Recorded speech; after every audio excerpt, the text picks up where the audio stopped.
हर कुछ लेकर के आया होगा, मगर वाह रे माँ, तू इसलिए खुश नहीं होती कि मेरा बेटा मेरे लिए पैसा लेके आया है, मेरे लिए कपड़ा लेकर के आया है, मेरे लिए कुछ खाने पीने का सामान लेके आया है। मगर तू इसमें खुश हो जाती है कि जो चंद साल पहले बेटा सलामत गया था और सलामत आज भी मेरे घर को वापस आ गया। माशाअल्लाह, सुभान अल्लाह। माँ उस अजीब शख्सियत का नाम।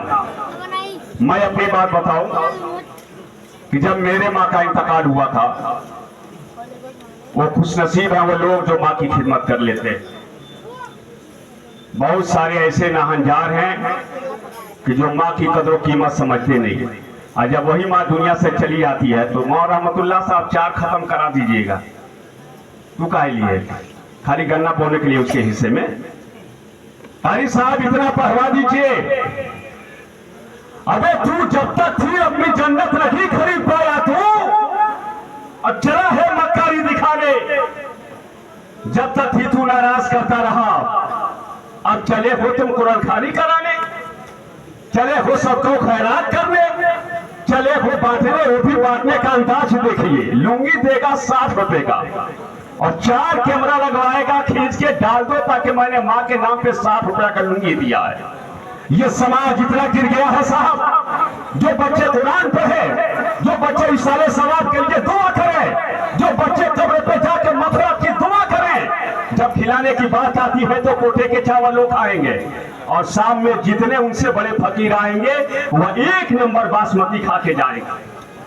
मेरी बात तो आपको नागवार गुजरेगी, मगर चंद मिनट की गुफ्तगू मैं आपके हवाले कर रहा हूं। मेरे भाइयों, ये जहालत दूर कीजिए। आप दुनिया में माँ बाप को नाराज रख के बाद में आप चाहे राजी कर लें, ये कैसे होगा? और इतना सुन लीजिए, माँ बाप अगर नाराज है तो चाहे जितने बड़े नवाजी हो, चाहे जितने बड़े हाजी साहब हो, जितने बड़े सखी साहब हो, जितने बड़े हाथ बांटने वाले हो, उस वक्त तक ये कारगर नहीं होगा जब तक दूध पिलाने वाली माँ नाराजी हो जाए और कुदाल चलाकर पालने वाला बाप नाराजी हो जाए। मैं आपको ये दावत पैगाम दूंगा, मरने के बाद रोने से कुछ नहीं होता। जब तक मेरे वालिदैन बाहयात है, बाप को भी राजी कर लो और अपने माँ को भी राजी कर लो। बेशक हक है। आज का हाल तो ये है, ये उलमाए कराम जिम्मेदार शख्सियतें पढ़ौना की यहाँ पे हाजिर है, इसलिए बड़ी जिम्मेदारी के साथ मैं आप तक पहुंचने की कोशिश कर रहा हूँ। हजरात, आज हमारी जो हालत का हाल यह है, किसी को बुरा लगे तो लगे, जो बेटा कभी बाप के लिए नलके से ठंडा पानी चला के ना दिया हो, वो जाता है तो अजमेर में बाद अब 4 घंटा खड़ा रहता। ऐसे कहीं बेअदबी ना हो जाए। जो कभी ईद के दिन बाप को चप्पल न पहनाया हो, वो अपने पीर का जूता सर पे लेके चलता है। चलना है चलिए, पता चल जाएगा क़यामत के दिन आपने क्या किया है। माँ बाप की अजमत कुरान और हदीस से साबित है साहब। इनकी रजा में खुदा की रजा है। आप चाहे जिसका भी जूता सर पे लेके चलना हो चलिए, जहां भी बात खड़ा होना हो होइए, मगर इससे पहले उस बाप को राजी कीजिए जो धूप में जला था आप इंजीनियर बने। अमीरों के दरवाजों पे चक्कर खाया, उनके डांटो फटकार सुने तो आप इस मंजिल पे आए। आपके नजदीक सबसे बड़ा पीर अगर कोई सबसे पहले है तो वह आपका बाप है। मैं आपसे कहना चाहूंगा मेरे भाइयों, अगर आप चाहते हैं खुदा राजी हो जाए, आपका पीर आपसे राजी हो जाए, गौसो रज़ा आपसे राजी हो जाए, तो झोपड़ी में अपने माँ को राजी कर लीजिए, अपने बाप को राजी कर लीजिए। जब ये राजी हो जाएंगे, खुदा भी राजी होगा, आपका पीर भी राजी। वरना इससे हटकर अगर आपने कहीं कुछ किया तो साहब खैरियत है नहीं, है कि नहीं साहब? किसी की दुआ से कुछ हो या ना हो, ये मेरी आखिरी बात है, सुन लीजिए। अगर सुभान अल्लाह बोल सकते हो तो बोलिए, और प्यार से बोलिए, और प्यार से। किसी की दुआ हमारे लिए कारगर हो या ना हो, मेरे भाइयों, कभी रात के हिस्से में उस बाप के करीब जाना जिसने कुदाल चला चला कर अपने हाथ पे गट्ठर डाले, सिरहाने बैठना, अपने हाथ को जरा बाप के सर पे रखना। मैं यकीन रखता हूँ हाथ चलने से पहले तेरे लिए जन्नत की दुआ तेरा बाप करेगा। उस माँ के करीब जाओ जिसने गुर्बत के हालत में भी तुझे दूध पिला पिला कर, झोपड़ी में तुझे दूध पिला पिला कर इसके काबिल बनाया। किसी की दुआ कारगर हो या ना हो, जरा माँ के तलवे के करीब बैठ जाना, ऐसा महसूस होगा मैं अपनी जन्नत में बैठा हूं। अपनी दौलत खरीद लाए हैं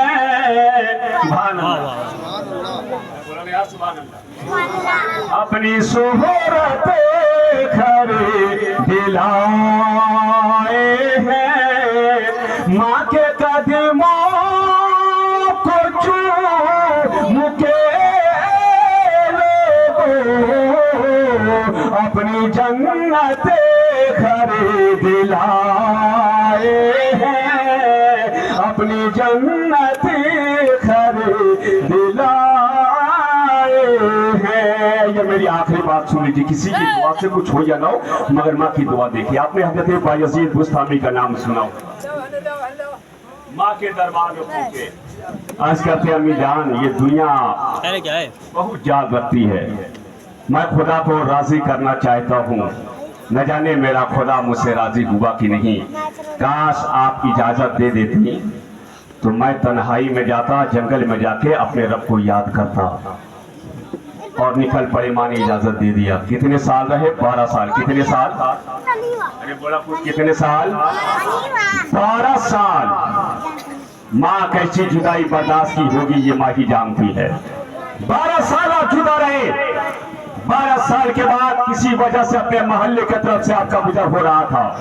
आपके दिल ने कहा 12 साल माँ का जन्नती चेहरा देखे हुए हुआ, कम से कम रात के हिस्से में चल के माँ का चेहरा तो देख लो। उधर बैठो, चल के माँ का चेहरा तो देख लूं। तहज्जुद का वक्त है, यहाँ बैठो। दरवाजे पे खड़े हैं। माँ और बेटे का दिल का कनेक्शन कितना मजबूत है, जरा देखिए। माँ का चेहरा तो देख लूं। आपको यह एहसास हुआ कि पानी गिर रहा है, समझ गए कि तहज्जुद का वक्त है, मेरी माँ वजू कर रही है। सुभान अल्लाह, सुभान अल्लाह, सुभान अल्लाह। मेरी माँ वजू कर रही है। जैसे ही माँ वजू से फारिग हुई, बेटा दरवाजे के बाहर खड़ा। न बाप बेटे को देख लगी है, न बेटा माँ को देख रहा है। अचानक माँ आवाज देती है, बायज़ीद। जुमला पहुंचे तो सुभान अल्लाह बोलिएगा। अचानक कहती है, बायज़ीद क्यों बाहर खड़े हो, दरवाजा खोलो, अंदर आ जाओ। कनेक्शन बेटे के दिल से और माँ के दिल का। दरवाजा खोलो, अंदर आ जाओ। मेरे हाथ 12 साल का बिछड़ा हुआ बेटा जैसी दरवाजा खोला है, माँ के कंधे पे सर रखकर बायज़ीद रो रहे हैं। और दबे कुचले ये चेहरे को देखकर, दबे ये जो हड्डियां सिर्फ दिखाई दे रही थी, इस सेहत को देखकर माँ आंसू बहाती जा रही है। मगर इसी में एक सवाल कर दिया हज़रत बायज़ीद की अम्मी ने। कहा, बेटे 12 साल जिस मकसद से गए थे, बताओ क्या हुआ? तुम्हारा खुदा राजी हुआ कि नहीं हुआ? आपने अर्ज किया, अम्मी जान 12 साल मैंने सजदे पे सजदे, रुकू पे रुके, तस्बीहात पे तस्बीहात तो हमने किए, मगर मुझे मालूम नहीं कि मेरा मौला मुझसे राजी हुआ कि नहीं। 12 साल मैं जिस जिम्मेदारी के लिए गया था, मैं तो गया, मगर कोई खुशखबरी नहीं मिली। इतना कहना था कि माँ के कंधे पे बायज़ीद जैसे वफादार बेटे का सर है। ऐ लोगों, और ऐसे आलम में आंसू गिराते हुए दुआ के लिए हाथ उठाई थी आपकी अम्मी ने और कहा था, मेरे मौला, मैंने अपने बेटे को 12 साल तक जुदा रखा और मुझसे मेरा बेटा 12 साल तक जुदा रहा। ये बता, मेरे बेटे से तू राजी हुआ है कि नहीं हुआ है? मेरे बेटे की इबादतों को तूने कबूल किया है कि नहीं किया है? ऐसी सूरत में आवाज आती है, ए बायज़ीद की अम्मी अपने बेटे को और कह दो कि आंसू ना बहाए। मैंने कबूल ही नहीं किया है, बल्कि तेरे दुआ के सदके में तेरे बेटे को मैंने वली भी बना डाला है। और आयत का ताज भी इसके सर पे रखा है। एक माँ की दुआ तो ये सर है, तो 12 साल में कुछ ना हो सका, एक दुआ ने करके दिखा दिया। इसलिए जब तक माँ बाप जिंदा हैं, आपसे मैं कहूँगा आप उन्हें राजी रखिए। और माँ बाप को ये कहूँगा, अपने बेटे को अच्छी तरबियत दीजिए, नेक बनाइए, सही बनाइए, ताकि आपके लिए ये जरिए निजात बन जाए। मेरे बाद उलमा मौजूद है, गाड़ी तैयार है। अल्लाह हमें अमल की तौफीक अता फरमाए।